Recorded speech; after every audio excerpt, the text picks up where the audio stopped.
El Destripador de Lisboa fue un asesino en serie no identificado que entre 1992 y 1993 asesinó brutalmente a 3 prostitutas en Lisboa, Portugal.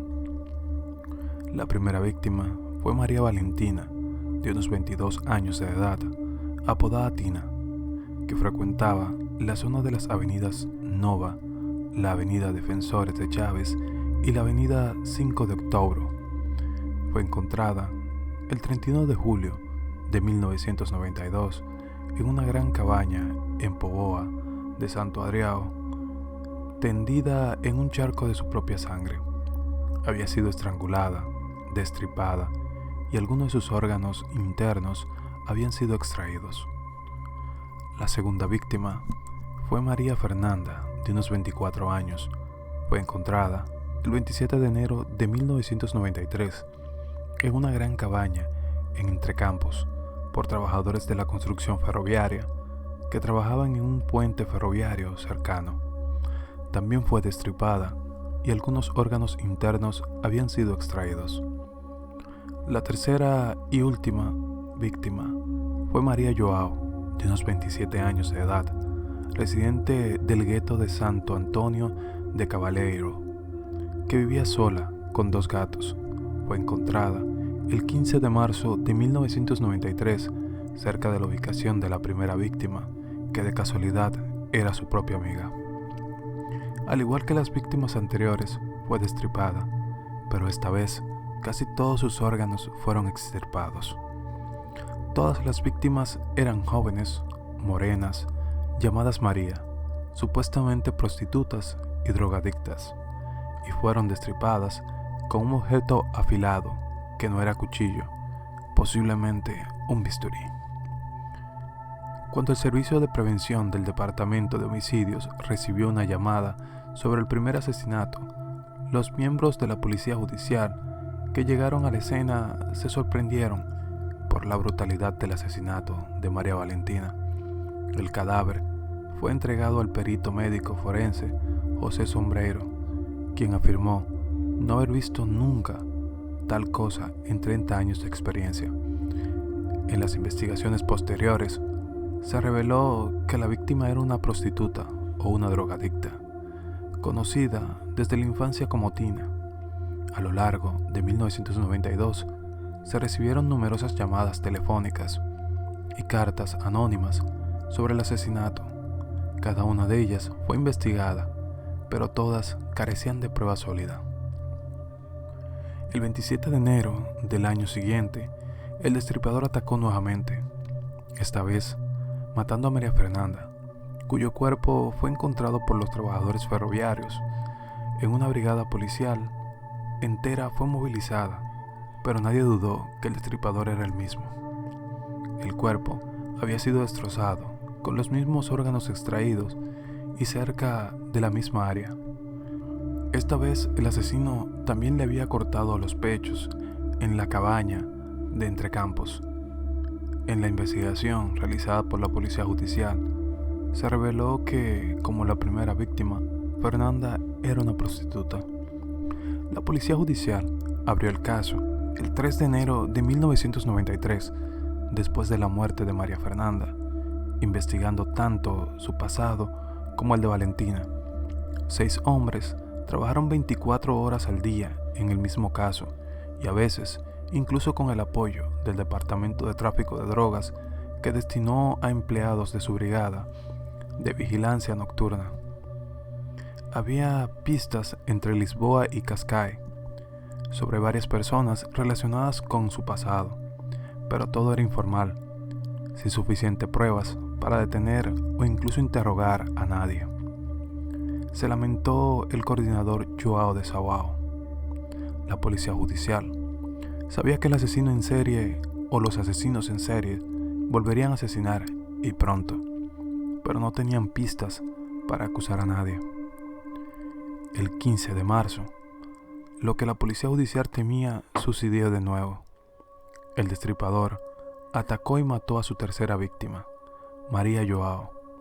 Había sido mutilada de la misma manera que Fernanda y Valentina, pero esta vez Todos sus órganos habían sido extraídos, como las otras víctimas. Ella también era una prostituta o una drogadicta. Sin embargo, se encontraron pocas o ningunas pruebas en las escenas del crimen. No había sangre, exceptuando las de la víctima, pero las huellas de pies, huellas dactilares o materiales de guantes no existían. La policía tenía algunos sospechosos, pero ninguna con prueba contra ellos. El forense José Sombrero, al examinar sus crímenes, determinó que el destripador era probablemente un hombre solitario, sin relaciones con sus víctimas, y muy probablemente, fuera de toda sospecha, sus crímenes podían considerarse perfectos, ya que no habían pistas de ningún posible culpable. El destripador probablemente dejó a sus víctimas inconscientes, con fuertes golpes en la cabeza, algo que probablemente había practicado, y luego arrancó el corazón, el hígado y los pulmones, persistiendo alrededor de los cuerpos, pero sin dejar rastro. Mantenía los rostros de sus víctimas intactos, sin limpiar nunca la sangre. Los 3 crímenes se cometieron de noche, probablemente al amanecer, lo que explica la ausencia de testigos. El 30 de noviembre de 2011, 19 años después de los asesinatos, un sospechoso, José Pedro Guedes, de 46 años, hizo que su nombre fuera propuesto por su hijo Joel, de 21 años, que había decidido solicitar una entrada al reality show A Casa de Secretos. El programa, los concursantes son encerrados durante 10 semanas en una casa, y cada concursante tiene que ocultar un secreto, mientras que todos los demás tienen que tratar de descubrir el secreto. Con el que Joel se presentó fue: soy el hijo del destripador de Lisboa. Esta información despertó la sospecha de la policía judicial. Antes de su detención, José Guedes confesó los detalles de los asesinatos a la edición online del periódico El Sol. Aunque no pudo ser juzgado por los asesinatos del destripador de Lisboa, ya que estos habían prescrito en virtud de la ley de prescripción de Portugal de 2008. José Guedes fue detenido previamente debido a su posible conexión con el asesinato de Felipa Ferreira en 2000 en Aveiro.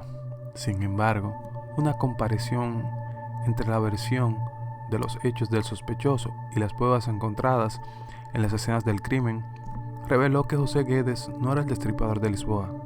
La policía judicial comparó las huellas de la palma que el destripador había dejado en un cartón de leche con las de Guedes y se dio cuenta de que no coincidían.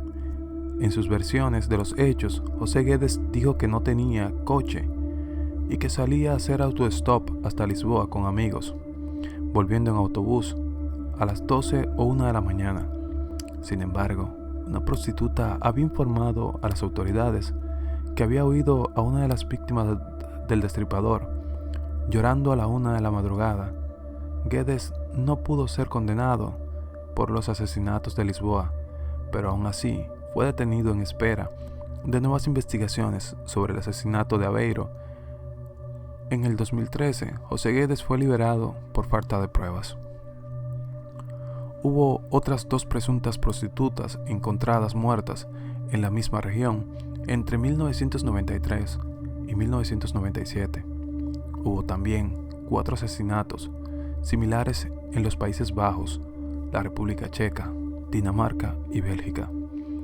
Esto llevó a las autoridades a creer que el destripador podría ser un conductor de camión de larga distancia, pero como no se resolvió ninguno de los otros posibles asesinatos, esto sigue siendo una mera especulación. Hubo una pista de que el destripador de Lisboa pudo haber sido un asesino en serie activo en New Bedford, Massachusetts, en 1988, conocido como el asesino de carreteras de New Bedford. En marzo de 1993, 2 agentes del FBI llegaron a Lisboa después del tercer asesinato, trajeron fotos e informes de delitos similares cometidos en 1988 en New Bedford, donde hay una gran comunidad portuguesa. Según la teoría del FBI, el asesino era miembro de la comunidad portuguesa en New Bedford, que había abandonado la ciudad y había viajado de regreso a Portugal, donde regresó a trabajar.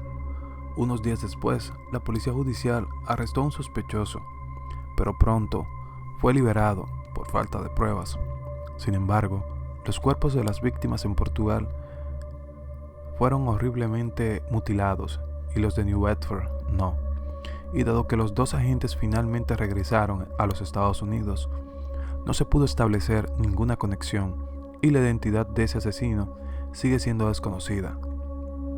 En 2005, entró en vigor la prescripción de los asesinatos de las otras dos prostitutas en 1990 asesinadas.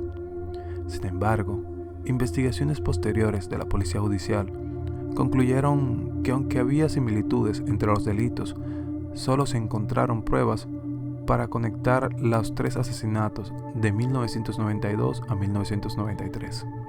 E incluso, si se descubre el asesino en el futuro, no puede ser juzgado o encarcelado, porque según el Código Penal de Portugal, el estatus de limitaciones entra en vigor 15 años después del crimen. En 1996, Francisco Moita Flores escribió un guión para una serie titulada Policías, que retrataba a la policía judicial investigando las muertes causadas por un asesino similar. El primer episodio de la serie, rebautizado como Ciudad Despida y emitido en la temporada 1 de 2010, informa sobre la vida cotidiana de la brigada de la policía judicial, incluyendo casos como el del ciclista Pedro López y el modus operandi del destripador. El único elemento ficticio de esta adaptación fue que el criminal fue capturado. Esta fue su historia. Si te gustó el contenido, da like y comparte, apóyanos y deja tus comentarios sobre qué te pareció la historia y qué deberíamos de mejorar. Hasta la próxima.